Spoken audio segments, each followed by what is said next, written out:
që gjatë këtyre viteve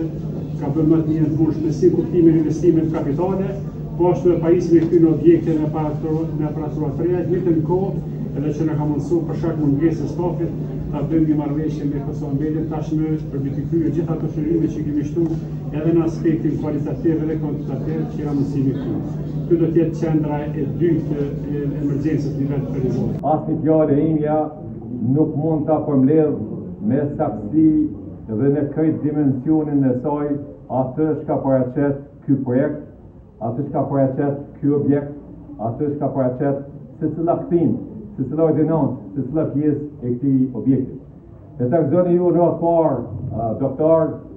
staf shëndetësor, punëtor shëndetësor, menaxhment, por mbi gjitha dhe qytetarët e komunës së Verizejt, një objekt që është i merituar në mënyrë të veçantë edhe për këtë zonë, sepse përmendi edhe zoti Ahmet